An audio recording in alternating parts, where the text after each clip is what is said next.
इस तरह ਦੀਆਂ ਧਾਰਮਿਕ ਵੀਡੀਓ ਦੇਖਣ ਲਈ ਤੁਸੀਂ ਚੈਨਲ ਨੂੰ ਸਬਸਕ੍ਰਾਈਬ ਕਰ ਸਕਦੇ ਹੋ। ਧੰਨਵਾਦ। ਜਦੋਂ ਜਪਜੀ ਸਾਹਿਬ ਸੁਣਨ ਦੀ ਆਦਤ ਬਣ ਗਈ ਨਾ ਤੁਹਾਡੀ, ਸੁਣੀ ਗਏ, ਫਿਰ ਭਾਵੇਂ 10 ਕਰੋ, 20 ਕਰੋ, 50 ਕਰੋ, ਸਹਿਜ ਪਾਠ ਕਰੋ, ਸੁਖਮਨੀ ਸਾਹਿਬ ਕਰੋ, ਫਿਰ ਤੁਸੀਂ ਜਿੰਨਾ ਸਾਰੀ ਰਾਤ ਕੀਰਤਨ ਸੁਣੀ ਜਾਓ। ਕਹਿੰਦੇ ਰਹਿਣ ਸਬਾਈ 'ਚ ਬੰਦਾ ਥੱਕ ਜਾਂਦਾ, ਕਈ ਕਹਿੰਦੇ ਥੱਕ ਜਾਂਦੇ। ਮੈਂ ਜੇ ਸ਼ਬਦ ਨੂੰ ਸੁਣੋ ਨਾ, ਸਾਰੀ ਰਾਤ ਐਂ ਲੰਘਦੀ ਜਿਵੇਂ 1 ਮਿੰਟ ਹੀ ਹੋਇਆ ਹੁੰਦਾ। ਮਨ ਜੁੜ ਜੇ ਤਾਂ 100 ਪਾਠ ਵੀ ਕੋਈ ਔਖਾ ਨਹੀਂ। ਮਨ ਨਾ ਜੁੜੇ ਤਾਂ ਇੱਕ ਜਪਜੀ ਸਾਹਿਬ 'ਚ ਹੀ ਬੰਦਾ ਇੱਧਰ ਹਿੱਲ, ਇੱਕ ਜਪਜੀ ਸਾਹਿਬ ਵੀ ਔਖਾ ਲੱਗਦਾ ਬੰਦੇ ਨੂੰ। ਇਸ ਕਰਕੇ ਮਨ ਨੂੰ ਜੇ ਜੋੜ ਕੇ ਪਾਠ ਕਰੋਗੇ, ਜੇ ਗੁਰਬਾਣੀ ਨੂੰ ਗੁਰੂ ਸਾਹਿਬ ਨਾਲ ਚਿੱਤ ਜੋੜੋਗੇ, ਸ਼ਬਦ ਨਾਲ ਸੁਰਤ ਜੋੜ ਕੇ ਰੱਖੋਗੇ। ਮਹਾਰਾਜ ਜੀ ਕੀਰਤਨ ਵੇਲੇ ਵੀ ਸੁਰਤ ਜੋੜਿਆ ਕਰੋ। ਮੈਂ ਇਹ ਕਹਿੰਦਾ ਵੀ ਕੰਮ ਤਾਂ ਸੌਖਾ ਜਿਹਾ ਸੀ, ਪਰ ਤੁਸੀਂ ਨਾ ਬਹੁਤ ਇਹਨੂੰ ਔਖਾ ਜਾਣ ਕੇ ਬਣਾਇਆ। ਬਹਾਨੇਬਾਜ਼ੀ ਬਹੁਤ ਆ ਤੁਹਾਡੇ ਕੋਲ, ਟਾਈਮ ਹੀ ਨਹੀਂ ਜੀ। ਸਾਰਾ ਦਿਨ ਕਿੱਥੇ ਗਵਾਉਂਦੇ ਹੋ ਤੁਸੀਂ? ਸਾਰਾ ਦਿਨ ਗੱਲਾਂ ਬਾਤਾਂ, ਟੀਵੀ, ਅਖਬਾਰ, ਨਿੰਦਾ ਚੁਗਲੀ ਵਿੱਚ ਗਵਾਉਂਦੇ ਹੋ। ਆ WhatsApp ਦੇ ਉੱਤੇ ਬਹੁਤ ਸਾਰੇ ਬੰਦੇ ਉਹੀ ਲੱਗੇ ਰਹਿੰਦੇ ਖਾਮ ਖਾਈ। ਇਸ ਕਰਕੇ ਆਪਣਾ ਟਾਈਮ ਨਾ ਗਵਾਓ। ਬਸ ਗੁਰੂ ਗ੍ਰੰਥ ਸਾਹਿਬ ਜੀ ਮਹਾਰਾਜ ਤਿੰਨਾਂ ਲੋਕਾਂ ਦੇ ਮਾਲਕ ਸ਼ਬਦ ਅਵਤਾਰ ਨੇ। ਮਹਾਰਾਜ ਦੇ ਕੋਲ ਆ ਕੇ ਚੌਰ ਸਾਹਿਬ ਕਰੋ, ਮੱਥਾ ਟੇਕਿਆ ਕਰੋ, ਬਾਣੀ ਪੜ੍ਹੋ, ਬਾਣੀ ਨੂੰ ਸੁਣੋ। ਮੈਂ ਕਈ ਵਾਰ ਇੰਨੀ ਪ੍ਰੈਕਟਿਸ ਕਰ ਚੁੱਕਿਆ ਇਸ ਚੀਜ਼ ਤੇ, ਕਈ ਵਾਰ ਤਾਂ ਇੱਕ ਪੰਕਤੀ ਨਾਲ ਹੀ ਮਨ ਟਿਕ ਜਾਂਦਾ। ਬਸ ਅੱਗੇ ਲੋੜ ਨਹੀਂ ਪੈਂਦੀ। ਕਈ ਵਾਰ ਮੈਂ ਪੜ੍ਹਦਾ ਜਾਂ ਰਾਤ ਨੂੰ ਸੋਹਲਾ ਸਾਹਿਬ ਮੈਂ ਇੱਕ ਅੱਖਰ ਬੋਲਦਾ ਨਾ, ਗੁਰ ਕਾ ਸ਼ਬਦ ਰਖਵਾਰੇ, ਬਸ ਇਦੋਂ ਅੱਗੇ ਕੀ ਕਹੀਏ ਹੁਣ।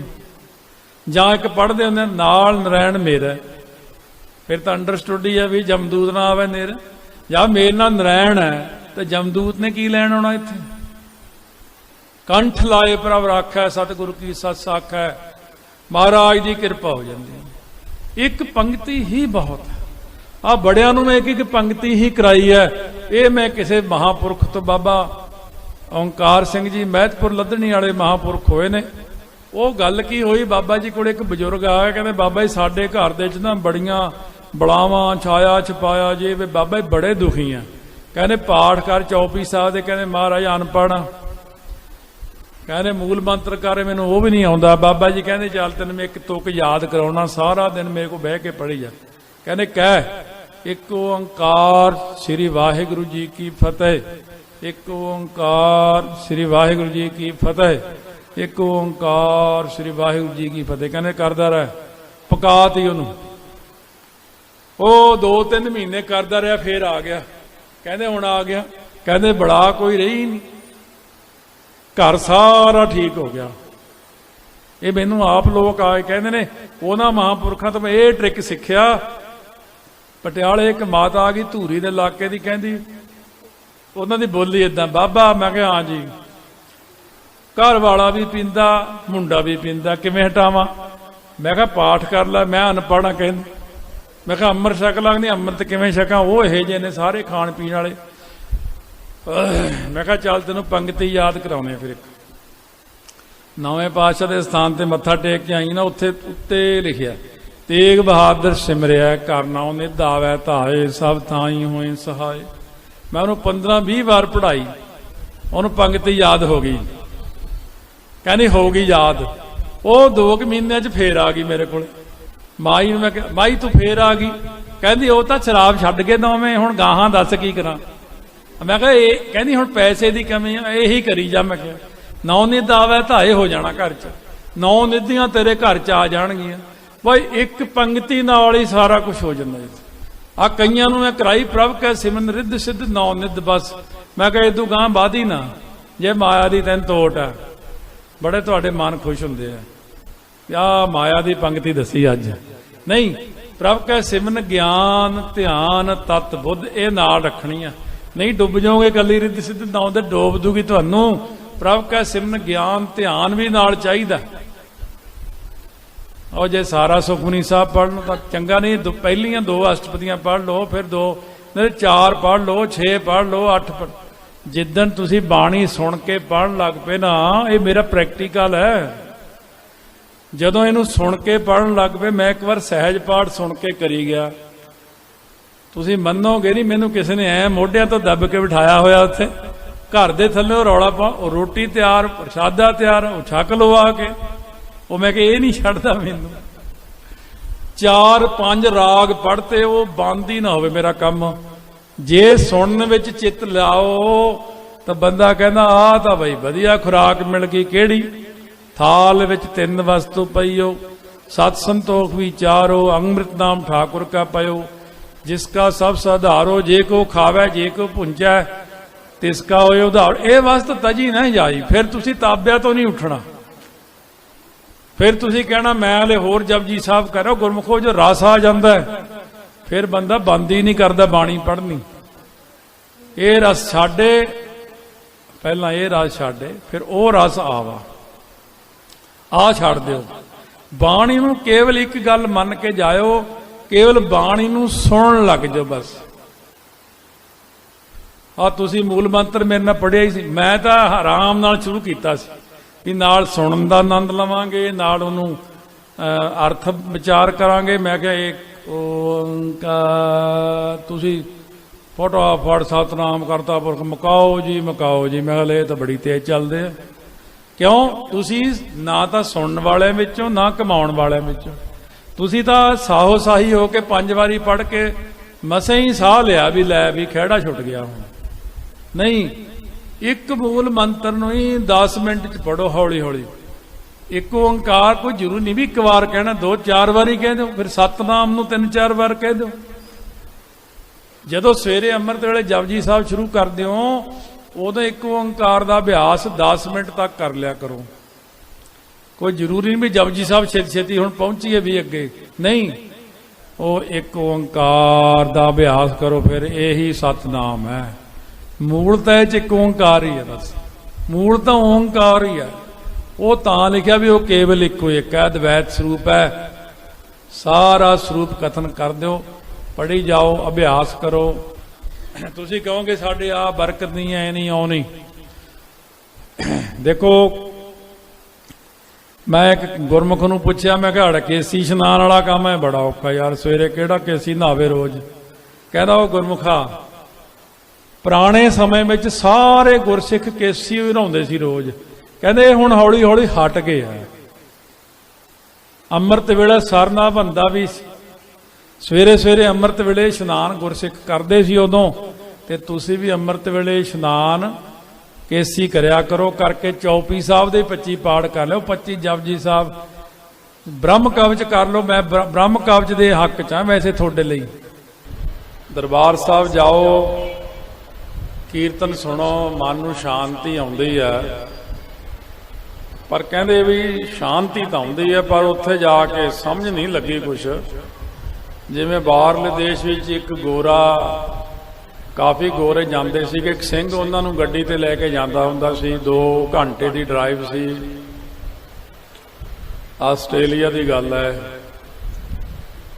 ਉਹ ਕਹਿੰਦਾ ਰਸਤੇ 'ਚ ਮੈਂ ਕਥਾ ਲਾਈ ਰੱਖਣੀ। ਫਿਰ ਜਦੋਂ ਸਿਮਰਨ ਆਉਂਦਾ ਸੀਗਾ ਵਾਹਿਗੁਰੂ ਮੰਤਰ ਦਾ, ਮੈਂ ਕਹਿੰਦੇ ਇੱਕ ਵਾਰ ਗੋਰੇ ਨੂੰ ਪੁੱਛਿਆ ਡਿਸਟਰਬ ਤਾਂ ਨਹੀਂ ਹੁੰਦੇ ਵੀ ਇਹ ਬੰਦ ਕਰ ਦਿਆਂ? ਕਹਿੰਦੇ ਨਹੀਂ।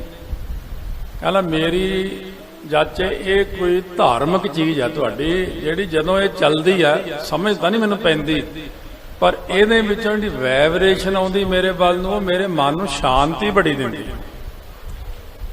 ਬਾਣੀ ਦੀ ਸਮਝ ਲੱਗੇ ਨਾ ਲੱਗੇ, ਪਰ ਬਾਣੀ ਦੇ ਨਾਲ ਸ਼ਾਂਤੀ ਬੜੀ ਬੜੀ। ਬਾਣੀ ਦੇ ਵਿੱਚ ਇੱਕ ਵਾਈਬ੍ਰੇਸ਼ਨ ਵੀ,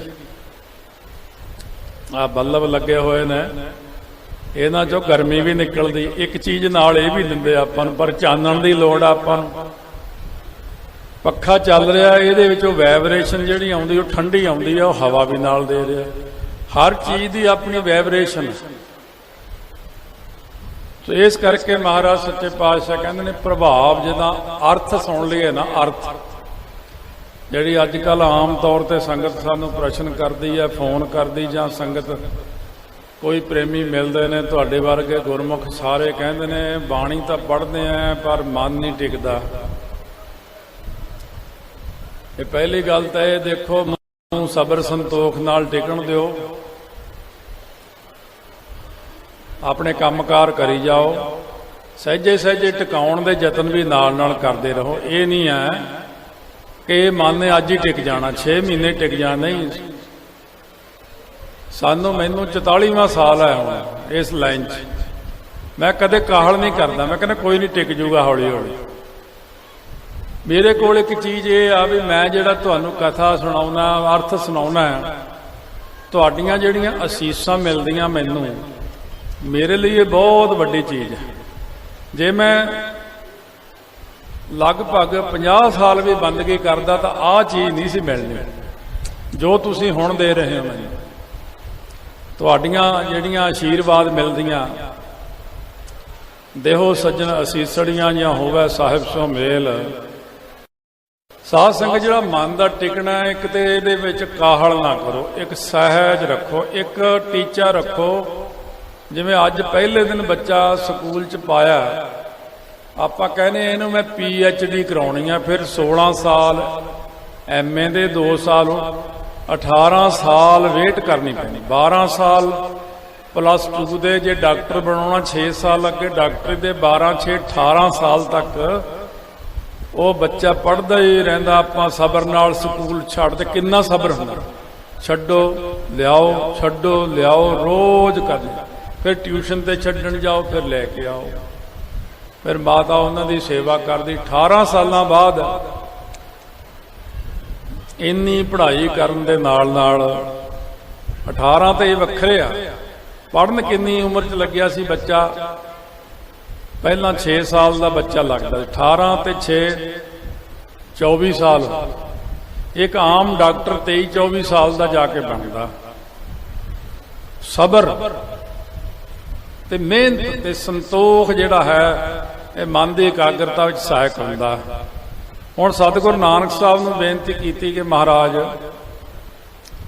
ਮਨ ਦੀ ਇਕਾਗਰਤਾ ਨਹੀਂ ਹੁੰਦੀ, ਟਿਕਾਓ ਨਹੀਂ ਬਣਦਾ, ਮਨ ਟਿਕਦਾ ਨਹੀਂ ਹੈ। ਜਦੋਂ ਪਾਠ ਕਰਦੇ ਹਾਂ ਦੌੜਦਾ।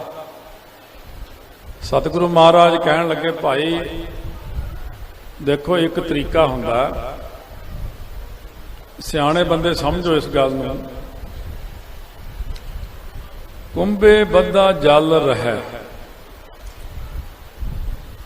ਜਲ ਬਿਨ ਕੁੰਭ ਨਾ ਹੋਏ। ਪਾਣੀ ਤੇ ਮਿੱਟੀ ਨੂੰ ਰਲਾ ਕੇ ਹੀ ਘੜਾ ਬਣਦਾ, ਤੇ ਘੜੇ ਦੇ ਵਿੱਚ ਹੀ ਪਾਣੀ ਬੰਨ੍ਹ ਕੇ ਰੱਖਿਆ ਜਾ ਸਕਦਾ। ਗਿਆਨ ਕਾ ਬੱਧਾ ਮਨ ਰਹਿ। ਜੇ ਤੁਸੀਂ ਗੁਰਬਾਣੀ ਨੂੰ ਪੜੋਗੇ, ਨਾਲ ਨਾਲ ਸੁਣੋਗੇ, ਤਾਂ ਅਰਥਾਂ ਵਿੱਚ ਮਨ ਟਿਕਦਾ। ਗੁਰ ਬਿਨ ਗਿਆਨ ਨਾ ਹੋਏ। ਇਹੀ ਗੁਰ ਹੈ ਇਹਦੇ 'ਚ। ਕਿਹੜਾ ਗੁਰ ਹੈ? ਮਹਾਰਾਜ ਜੀ ਕਹਿੰਦੇ, ਸੁਣਿਆ ਲਾਗੈ ਸਹਿਜ ਧਿਆਨ। ਤੁਸੀਂ ਸਾਰੇ ਕਹਿੰਦੇ ਹੋ ਬਾਣੀ ਪੜ੍ਹਦੇ ਆ, ਮਨ ਨਹੀਂ ਟਿਕਦਾ। ਸਾਰੇ ਹੀਰੇ ਮੋਤੀ ਗੁਰਬਾਣੀ ਦੇ ਅੰਦਰ ਹੀ ਪਏ ਆ, ਸਾਰੇ ਤੁਹਾਡੇ ਜਵਾਬ ਬਾਣੀ ਦੇ ਵਿੱਚ ਹੀ ਆ। ਸਹਿਜ ਧਿਆਨ ਕਿਵੇਂ ਲੱਗਣਾ? ਜਿਹੜਾ ਹੈ ਸੁਣਨਾ ਹੈ ਬਸ। ਇਸ ਕਰਕੇ ਮਨ ਦੀ ਇਕਾਗਰਤਾ ਕਿਵੇਂ ਹੁੰਦੀ ਹੈ? ਸੁਣਨ ਦੇ ਨਾਲ, ਬਾਣੀ ਦੇ ਅਰਥਾਂ ਦੀ ਵਿਚਾਰ ਕਰਨ ਦੇ ਨਾਲ। ਇਹਦੇ ਲਈ ਜਿਹੜੀ ਪਹਿਲੀ ਕਲਾਸ ਹੈ, ਅਰਥਾਂ ਦੀ ਵਿਚਾਰ ਕਿਵੇਂ ਕਰਨੀ ਹੈ, ਇਹ ਕਥਾ ਹੈ ਬਸ। ਕਥਾ 2 ਅੱਖਰਾਂ ਤੋਂ ਮਿਲ ਕੇ ਬਣੀ ਹੈ। ਪਹਿਲਾ ਅੱਖਰ ਦੀ ਉਤਪਤੀ ਵਿਉਤਪਤੀ ਦੇਖੀ ਜਾਂਦੀ ਕਿਵੇਂ ਹੋਈ ਹੈ। ਇਹ ਮੈਂ ਕਈ ਵਾਰ ਸੁਣਾਇਆ, ਅੱਜ ਸਟੇਜ ਨਵੀਂ ਹੈ। ਇਹ ਪਿੰਡ ਮੱਲੂਵਾਲ, ਡਿਸਟ੍ਰਿਕਟ ਅੰਮ੍ਰਿਤਸਰ, ਜਿੱਥੇ 5ਵੇਂ ਪਾਤਸ਼ਾਹ ਨੇ ਚਰਨ ਪਾਏ ਨੇ। ਆਉਣਗੇ ਲਿੱਲੇ, ਜਾਣਗੇ ਗਿੱਲੇ। ਇੱਥੇ ਜੇ ਬਾਹਰ ਹੋਏ ਵੇ ਨੇ। ਸਕੇਤ ਮੰਡੀ ਵਾਲੇ ਰਾਜੇ ਦਾ ਜਿਹੜਾ ਸੁਪਨੇ ਵਿੱਚ ਰਾਜੇ ਨੇ ਪੀਲੂ ਖਾਦੇ, ਸਵੇਰੇ ਦਾਤਨ ਕੀਤੀ, ਵਿੱਚੋਂ ਪੀਲੂ ਨਿਕਲੇ, ਇੱਥੇ ਹੀ ਲੈ ਕੇ ਆਏ ਸੀ। ਆਹ ਪਿੰਡ ਠਹਿਰੇ ਸੀ ਜਰਾ, ਰਾਜਾ ਘੋੜੇ ਤੇ ਅੱਗੇ ਚਲਿਆ ਗਿਆ ਸੀ।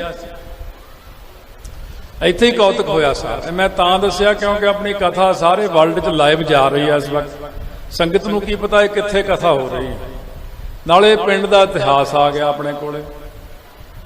ਇਸ ਕਰਕੇ ਜਿਹੜਾ ਹੈ ਗਿਆਨ ਹੈ। ਗਿਆਨ ਕੀ ਚੀਜ਼ ਹੈ? ਪਹਿਲਾਂ ਸਟਾਰਟਿੰਗ ਕਿੱਥੋਂ ਲੈਣੀ ਹੈ? ਕਥਾ ਤੋਂ ਲੈਣੀ ਹੈ।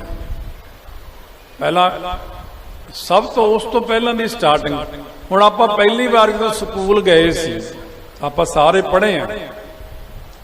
ਪਹਿਲੇ ਦਿਨ ਨਹੀਂ ਸੀ ਕਿਤਾਬ ਦੇਤੀ, ਪਹਿਲੇ ਦਿਨ ਮਿਲਿਆ ਸੀ ਆਪਾਂ ਨੂੰ ਕਾਇਦਾ, ਕਾਇਦਾ ਕਾਨੂੰਨ, ਕਹਿੰਦੇ ਕਾਇਦਾ ਕਾਨੂੰਨ, ਇਹ ਕਾਇਦਾ ਮਿਲਿਆ ਸੀ ਪਹਿਲਾਂ। ਊੜਾ ਐੜਾ ਈੜੀ ਸੱਸਾ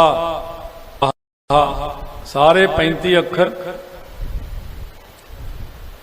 ਕਹਿੰਦੇ ਪੰਜਾਬੀ ਦੀ ਜਿਹੜੀ ਮੁਹਾਰਨੀ ਹੈ ਸੰਪੂਰਨ ਹੈ। ਕਿਵੇਂ ਜੀ? ਕਹਿੰਦੇ ਊ ਅਖੀਰਲਾ ਅੱਖਰ ਕੀ ਆ? ਅੜਾੜਾ। ਊ ਅੜਾ 35 ਅੱਖਰ ਤਾਂ ਊੜੇ 'ਚ ਹੀ ਪੂਰੀ ਹੋ ਜਾਂਦੀ ਹੈ। ਊ ਅੜਾ। ਇਸ ਕਰਕੇ ਇਹ ਜਿਹੜਾ ਸਾਨੂੰ ਮਹਾਰਾਜ ਜੀ ਨੇ ਬਖਸ਼ਿਸ਼ ਕੀਤੀ ਹੈ ਨਾ ਊੜੇ ਨੂੰ ਲੱਗਿਆ, ਨਾ ਐੜੇ ਨੂੰ ਕੁਛ, ਨਾ ਈੜੀ ਨੂੰ, ਪਰ ਉਸ ਤੋਂ ਬਾਅਦ ਫਿਰ ਊੜਾ ਊਠ ਦਲੈਂਕੜੇ ਲੱਗ ਗਏ। ਈੜਾ ਈੜੀ ਇੱਕ ਬੜਾ ਕੁਛ ਹੈ।